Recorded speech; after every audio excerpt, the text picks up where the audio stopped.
tem uma problemática econômica que é muito relevante quando a gente fala dos serviços ecossistêmicos, principalmente quando a gente trata dos serviços de regulação, de serviços recreacionais e de suporte.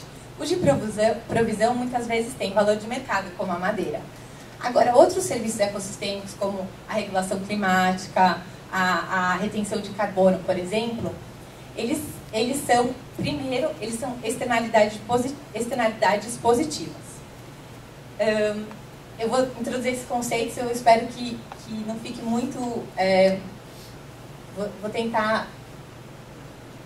Bom, eles são externalidades positivas, ou seja, eles advêm da decisão, eles são um efeito colateral de uma decisão de uso. Por exemplo, a implantação de uma empresa química vai trazer efluentes químicos e poluir as águas. A decisão da empresa química não é produzir esses efluentes, embora eles a produzam. Quando a gente fala dos serviços ecossistêmicos, eles são externalidades positivas de uma ação. Por exemplo, a delimitação de uma unidade de conservação, ela vai trazer várias externalidades positivas, seja no ciclo de chuvas, que vai influenciar a agricultura, uma unidade de conservação na Amazônia, que influencia o ciclo de chuvas, que influencia a agricultura no sudeste do país, por exemplo. Então, eles são uma externalidade positiva. Além disso, eles também são bens públicos. E essa característica de bens públicos é a característica que mais complica lidar com serviços ambientais. Por quê? Porque, em sendo bens públicos, você não consegue excluir alguém de se beneficiar desse serviço ecossistêmico. Ou seja, uma indústria de... uma empresa de sucos, uma produtora de laranjas no Sudeste, que se beneficia das chuvas que são influenciadas pela manutenção da Amazônia, digamos. É muito difícil, ou é extremamente caro, de você excluir um indivíduo do benefício dessas chuvas, digamos, da indústria de sucos de laranja no Sudeste do país. Então, por essa característica de bens públicos, você não ter como excluir alguém do benefício dos serviços ambientais, os serviços ambientais, os consumidores de serviços ambientais tendem a não querer pagar por eles.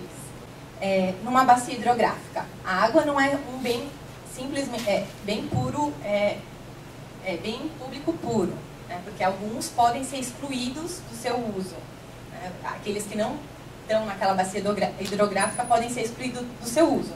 Mas as pessoas que que todas participam da bacia hidrográfica, elas todas têm acesso à água. Então elas se beneficiam da qualidade da água.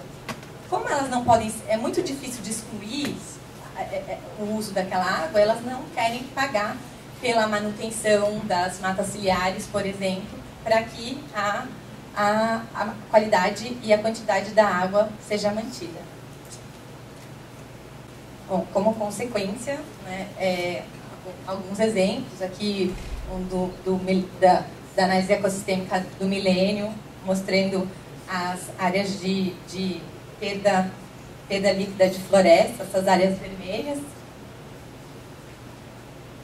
A gente tem uma tendência de sobreuso dos recursos pesqueiros.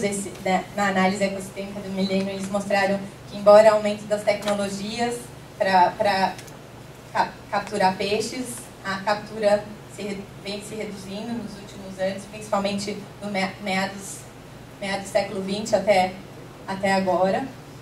Aqui, como a pesca vai ficando cada vez mais profunda, em águas mais profundas.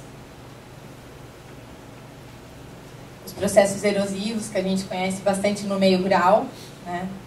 por a não manutenção, muitas vezes, das matas ciliares.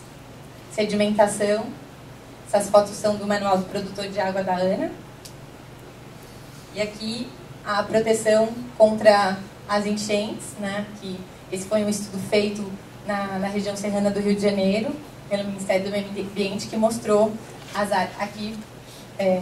mostrou as áreas de APPs, onde havia APP, preservada, que os efeitos das enchentes foram bem menores do que as áreas onde havia ocupação ilegal, em que as águas, por exemplo, aqui, o contraste, né, entre essa parte, essa que é antes das chuvas torrenciais e aqui depois das chuvas torrenciais. Então, a proteção contra enchentes também é um serviço ambiental, por exemplo, de florestas. Resumindo essa problemática, né, serviços ambientais são bens públicos, por isso a disposição a pagar por eles tende a zero, consumidores não pagam, provedores não recebem, o mercado falha, como a gente chama na economia, embora os serviços ambientais tenham valor, né, eles são importantes, eles provêm muitos benefícios para o homem, há uma tendência à suboferta no seu provimento.